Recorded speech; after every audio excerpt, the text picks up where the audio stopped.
Practice test 2.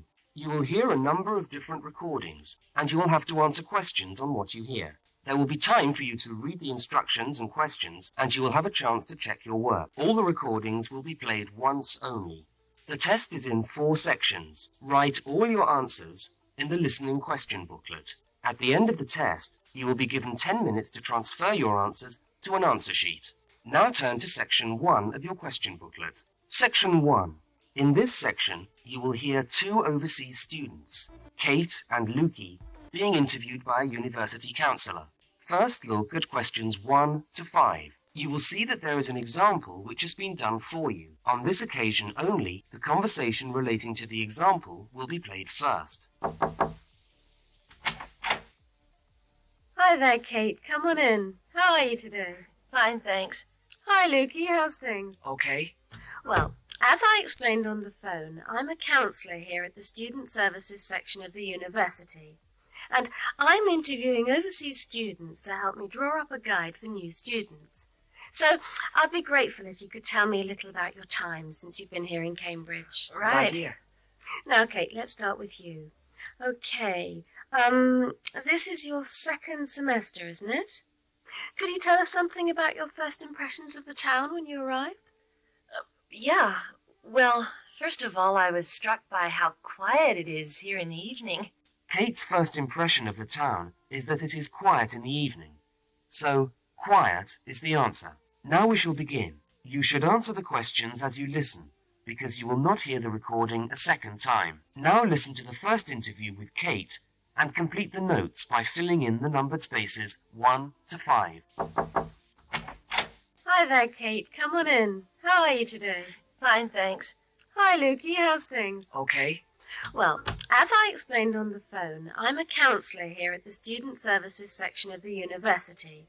And I'm interviewing overseas students to help me draw up a guide for new students. So I'd be grateful if you could tell me a little about your time since you've been here in Cambridge. Right. Dear. Now, Kate, let's start with you. Okay, this is your 2nd semester, isn't it? Could you tell us something about your first impressions of the town when you arrived? Yeah. Well, first of all, I was struck by how quiet it is here in the evening. Yeah, I suppose Cambridge is a quiet place. Where did you live when you first arrived? Well, I went straight into student accommodation. It was a kind of student hostel. Ah, right. So, you didn't have to worry about doing your own cooking or anything like that? No, but sometimes I wished I had. The food at the hostel was awful. Oh, dear. But how were the other students? To be honest, I haven't managed to make many friends, even though the place is full.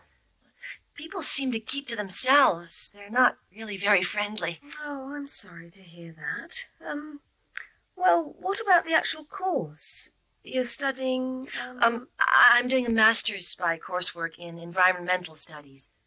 Oh, right. And how are you finding that? Yeah, well, it's been pretty good, really. I've enjoyed the course, but I feel there hasn't been enough contact with the lecturers. Oh. They all seem to be incredibly busy. The only chance I've really had to talk to them was on the field trip. Well, that's no good. Mm-mm. Could anything be done to improve the course, in your opinion? Well, I think it would be helpful to have meetings with lecturers on the course. Say once a fortnight, something like that. Regular meetings. Uh-huh. Yes, that could certainly help. Now, Kate, we'll come back to you in a minute, but I'd just like to ask Lukey some questions. Before they continue the interview, look at questions 6 to 10.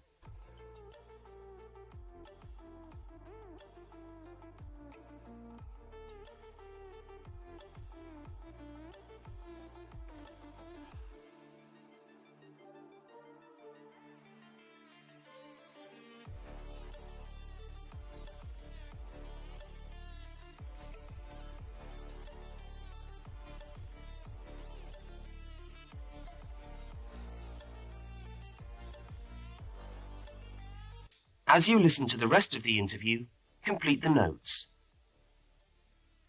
Lukey, where are you from? I am from Indonesia. And how did you find Cambridge when you first arrived? Well, I like it here. I think the city is very beautiful. What about your accommodation? Was that okay? Yes, okay. At first, I stayed with a family for 3 months. They were very kind to me, but they had 3 young children and I found it difficult to study. Right, I see. So after 3 months, I moved out, and now I live with 2 other students in a student house. It's much cheaper and we like it there. Good. And what about your studies? What are you studying? I'm doing a Bachelor of Computing. Computing, I see. Apart from the language difficulties, if you can separate them, how have you found the course? Okay, but... Yes, go on. Well, the main difficulty for me is getting time on the computers in the computer room. It's always busy and this makes it very hard to do my practical work. Yes, I'm sure it would. Can you reserve time in the computer room? No, you can't.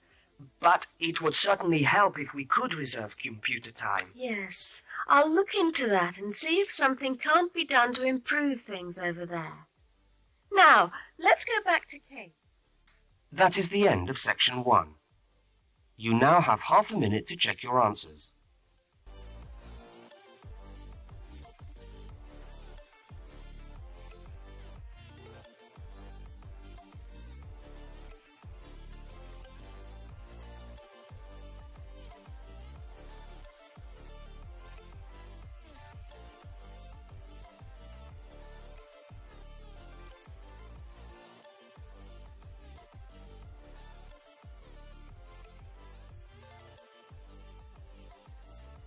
Now turn to section 2.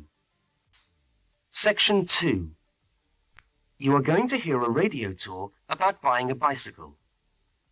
First, you have some time to look at questions 11 to 20. Now listen to the first part of the talk and complete the notes by filling in the numbered spaces 11 to 20. Well, last week we talked about buying camping equipment, and today I'd like to talk to you about buying a bicycle. A simple enough exercise, you might imagine, but there are lots of things to look out for to make sure you get the best deal for your money. Well, the range of bicycles is enormous. There are racing bikes, touring bikes, mountain bikes, or just plain ordinary bikes for riding around town. They vary enormously in 2 basic ways: price and quality. This means that the choice you make will probably be determined by the amount of money you want to pay, your own personal needs, what is actually available, or a compromise of all 3 things. However, in broad terms, you can spend anything from $50 to $2,000 on a bike, so you'll need to know what you're looking for. Single-speed cycles, that is bikes with no gears, are really only suited to short, casual rides. Their attraction is their simplicity and reliability. After years of neglect, they still manage to function, though not always too efficiently. If it's basic transport you're after, then you can't go wrong. 3-speed cycles, on the other hand, are all that is really necessary for most town riding, going to the shops and things like that. Like the single-speed bike, they're simple and reliable. If you are going to be going up and down lots of hills, then you'll probably want something more efficient. 5 and 10-speed bicycles are best suited to riding over long distances or hilly terrain and to serious touring. So if it's serious touring you're interested in, get a 5 or 10-speed bike. However, it's worth remembering that the difference in price between a 5 and 10-speed cycle is usually very little, and so it's well worth paying that little bit extra to get the 10-speed one. So I would tend to recommend the 10-speed bike as the price is similar. However, you'll be getting better quality components. Now the next thing we need to look at is size. Buying a cycle is like buying clothes. First of all, you find the right size and then you try it on to see if it fits.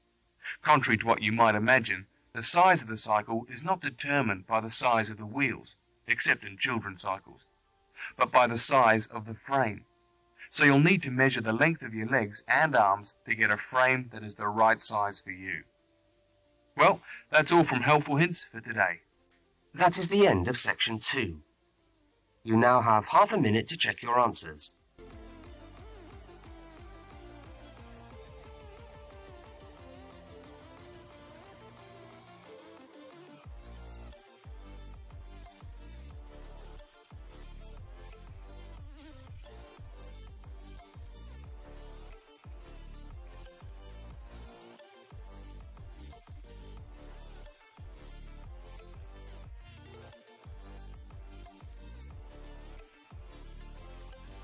Now turn to Section 3. Section 3.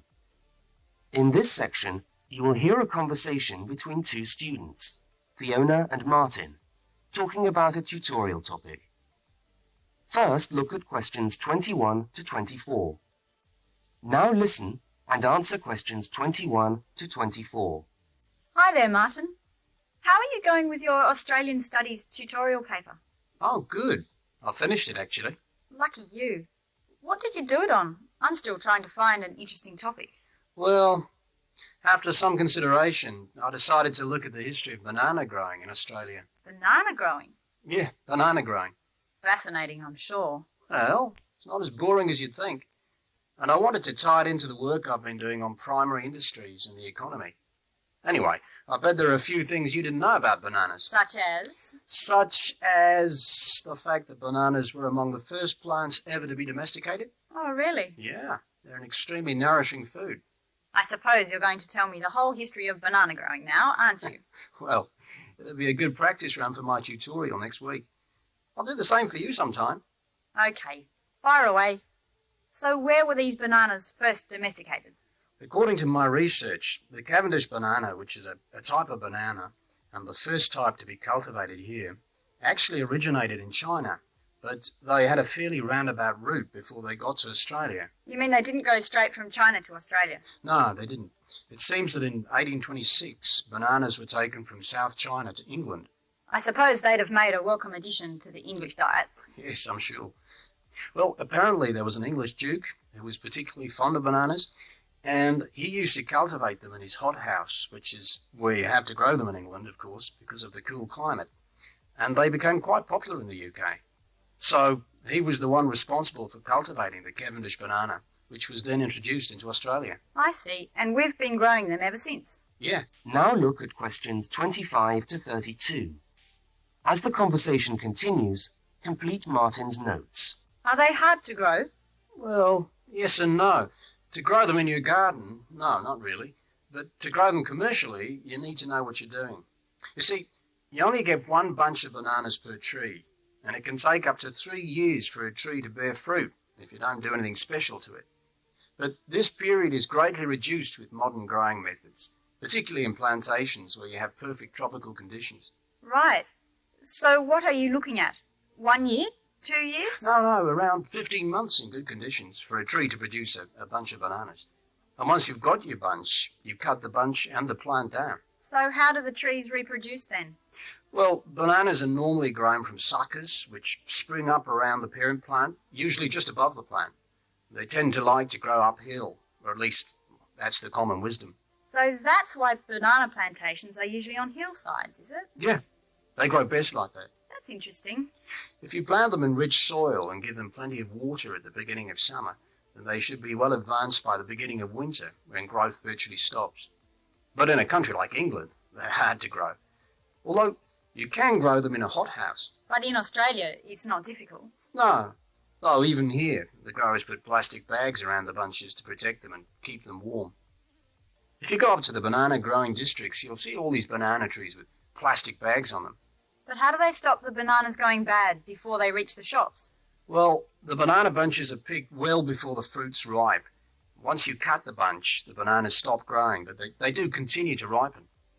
The interesting thing is that once one banana ripens, it gives off a gas which then helps all the others to ripen. So they pretty much all ripen within a few hours of each other. Amazing. So do we export lots of bananas overseas to Europe and Asia, for instance? Well, oddly enough, no. I believe New Zealand takes a small proportion of the crop, but otherwise they're mostly grown for the domestic market, which is surprising when you think about it, because we grow an enormous number of bananas each year. Yes, well, thank you for all that information. I'm sure the tutorial paper will go really well. You certainly seem to have done your research on the subject. Let's hope so. That is the end of section 3. You now have half a minute to check your answers.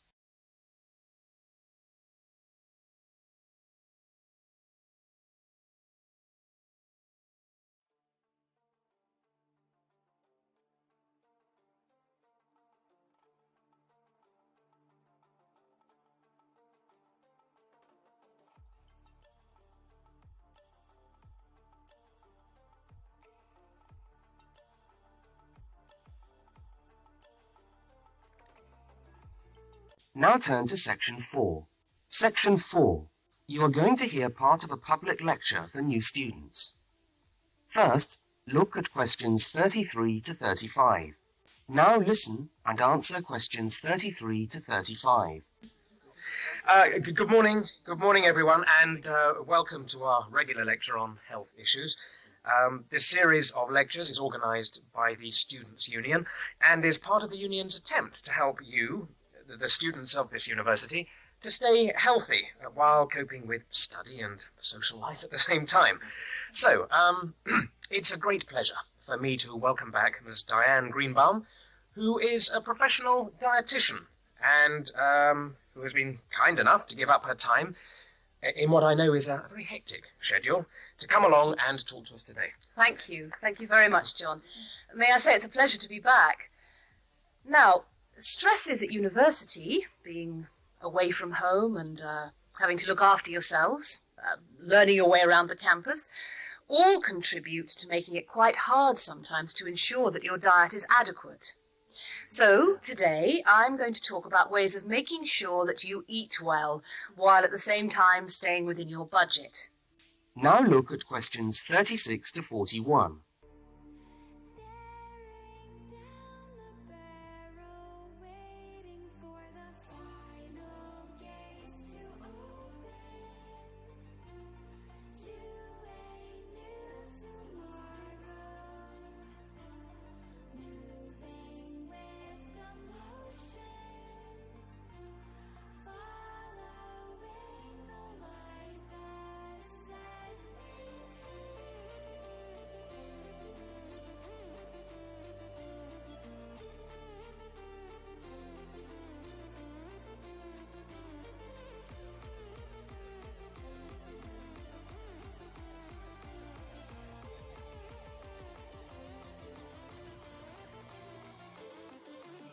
As you listen to the second part of the lecture, complete the notes and diagram in the spaces provided.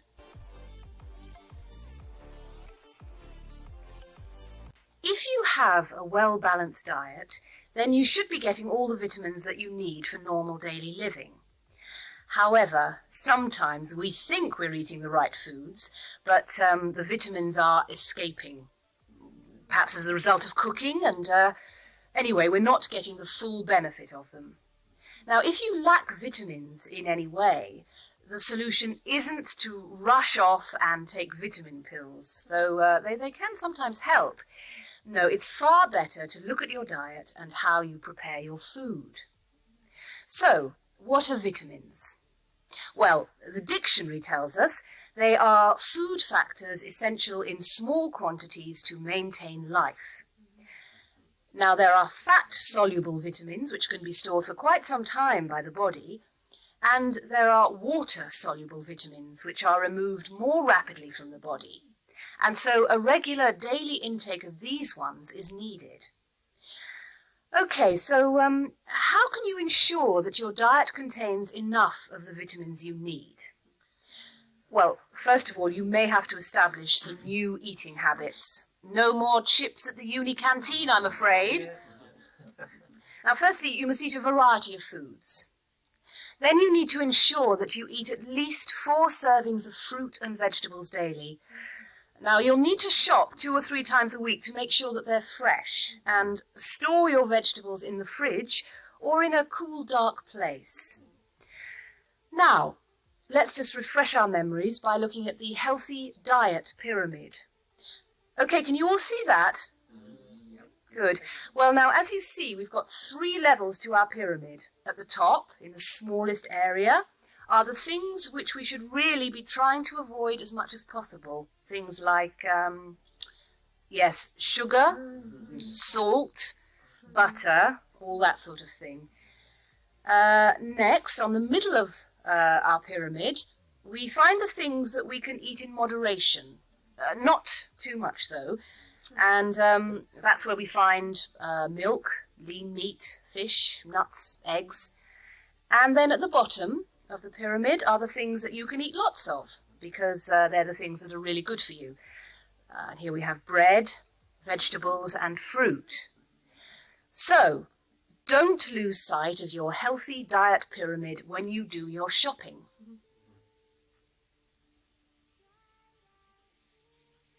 That is the end of section 4. You now have half a minute to check your answers.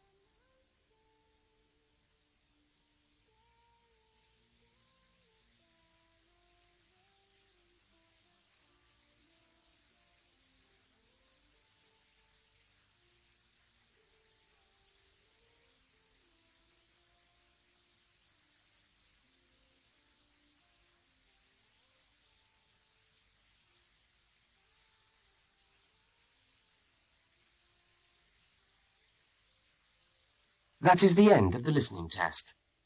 You now have 10 minutes to transfer your answers to the listening answer sheet.